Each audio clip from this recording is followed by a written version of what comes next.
પણ પુરુષોત્તમ પ્રગટનું મળવું તે છે મોંઘા મૂલનું. નિષ્કુળાનંદ સમજી લેવું સુખ છે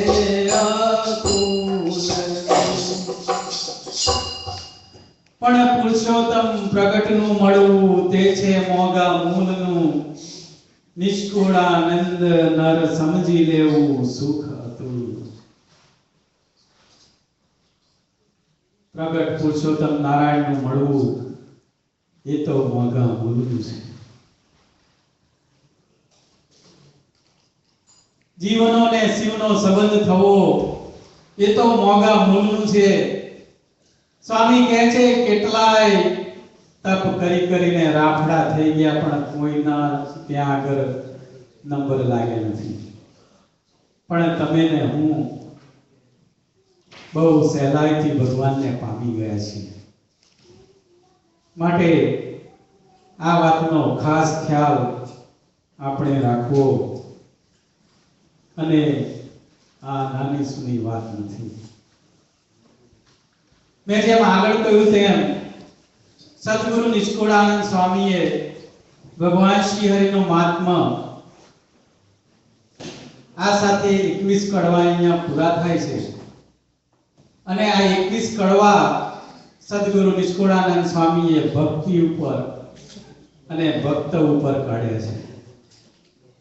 21 કડવા લખીને સ્વામીને વિચાર થયો હશે કે હવે આ ભક્ત તૈયાર થઈ ગયો છે, લાવો તેને કંઈક આગળ લઈ જાઓ. એટલા માટે હવે કડવા નંબર 22 માંથી જે આ ગ્રંથનું મધ્યાંતર છે, આ ગ્રંથના મધ્યાંતરની અંદર સદગુરુ નિષ્કુળાનંદ સ્વામીએ સ્વામિનારાયણ ભગવાનનો મહાત્મા ગાવાનું ચાલુ કર્યું છે. માટે હવે પછીનો જે સત્સંગ ચાલુ થશે એ સત્સંગની અંદર ભગવાન શ્રી હરિનો મહાત્મા આવશે. ભગવાન શ્રી હરિની લીલા ચેષ્ટા આવશે. અને જે કંઈ મહારાજે કરેલું છે એ કાર્યને સદગુરુ નિષ્કુળાનંદ સ્વામી બિરદાવશે. આપણને ભગવાન શ્રી હરિને ઓળખાવશે કે આ પુરુષોત્તમ નારાયણ કોણ છે.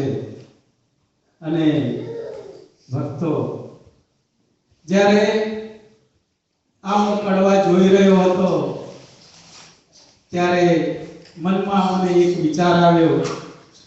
મને થયું કે મારી અલ્પ બુદ્ધિ એ કરીને આ કાર્ય હું કરી શકું તેમ નથી. ભગવાન શ્રી હરિને જેવા છે તેવા વર્ણવવા માટે હું સમર્થ નથી. ભગવાન શ્રી હરિને તથા નિષ્કુળાનંદ સ્વામી અને મારા ગુરુ આ ત્રણેયને તો પ્રાર્થના હું કરી ચૂક્યો છું કે મારી ઉપર કૃપા કરજો.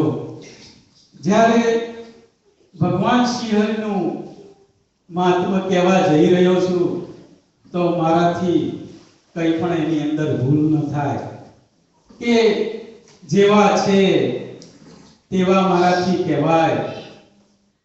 એટલા માટે હું આપ સર્વે ભક્તોને પણ પ્રાર્થના કરું છું કે આપ કૃપા કરી અને અંતરથી સદગુરુ નિષ્કુળાનંદ સ્વામી અને ભગવાન શ્રી હરિને પ્રાર્થના કરજો કે ભગવાન શ્રી હરિનો મહિમા યું અથાર્થ જેવો છે તેવો હું ગાઈ શકું.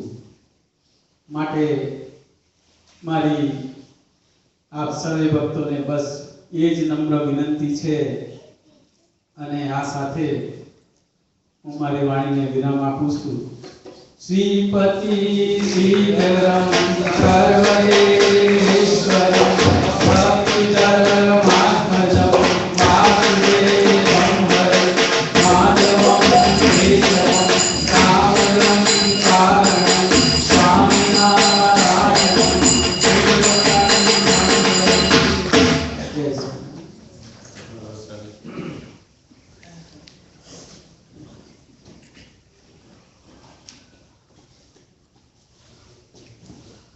બોલો સહજાનંદ સ્વામી મહારાજ કી જય.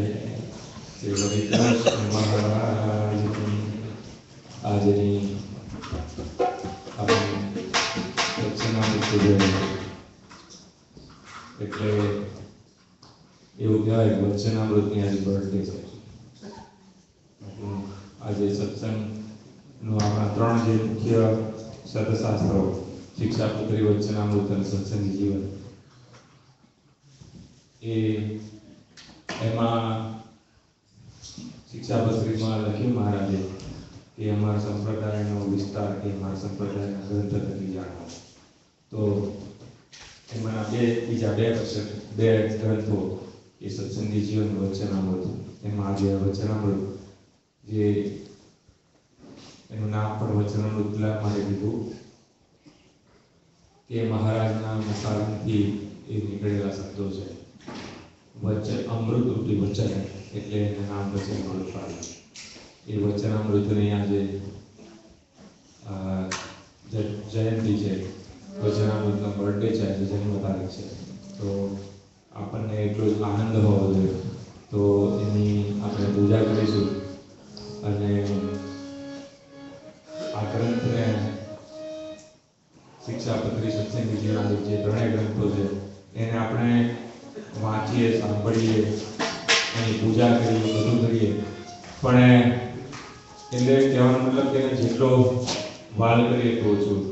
તો આજે આપણે પૂજન તો કરીશું, પણ સાથે સાથે વર્ષમાં 1 વખત, કારણ કે છોકરાની બર્થડે હોય ઘરમાં, શું કરે, નાનો વર્ષ ચાલે, 1લી, 2જી, 3જી, 5મી, 7મી, 8મી સુધી તો ઉચકાયો હોય, એટલે વસ્તુ બધા રમાડે. કેટલા બર્થડે માં આવ્યા બધા. તો આજે વચનામૃતની બર્થડે છે, બધા રમાડે. તો એ આપણે કરીએ એ પહેલાં આજની જે હરિભક્તોએ જે સેવા આપી છે થાળની, એ પ્રમાણે છે. પરમ ભક્તિય દર્શનાબેન કિરણભાઈ પટેલ દર્શનાર, એમની મેરેજ એનિવર્સરી નિમિત્તે શિલ્પાબેન પટેલ નડિયાદ, રીટાબેન યોગેશભાઈ પટેલ બદામ, રાજા ભટ્ટ અમદાવાદ, એમની બર્થડે નિમિત્તે, જયાબેન કાંતિભાઈ તવાડી વલસાડ, જયંતભાઈ ભટ્ટ અમદાવાદ, અક્ષરયાસી જયંતભાઈની પુણ્યતિથિ નિમિત્તે, હિનાબેન પ્રદેશભાઈ પટેલ કારાપુર અને ભાવિનભાઈ જીતુભાઈ પટેલ ઉત્તરસંઘા. પરમ જે ભાવિનભાઈ કામ લીધું તે નિમિત્તે આજે ભગવાનને થાળ છે. તો સૌપ્રથમ આપણે વચનામૃતનું પૂજન કરીશું. તો 2-3 હરિભક્તો જાઓ અહીંયાથી અને પૂજન કરીએ. ત્યાર પછી આપણે 2 મિનિટ ધૂન ભજન કરીએ. તો 2-3 મિનિટ જોડાઓ.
અને 5-10 પોતાના શ્લોક યથાશક્તિ, આમ તો મહારાજે રોજ શિક્ષાપત્રી વાંચવાનું કીધું છે, પણ હું મારા જીવનનો અંગત અનુભવ કહું તો જે દિવસથી હું સત્સંગમાં આવ્યો, જે વખતે મને સત્સંગ કરાયો, ભગવાનની દયાથી પહેલે દિવસે જ મને વચનામૃત પકડાવી દીધું.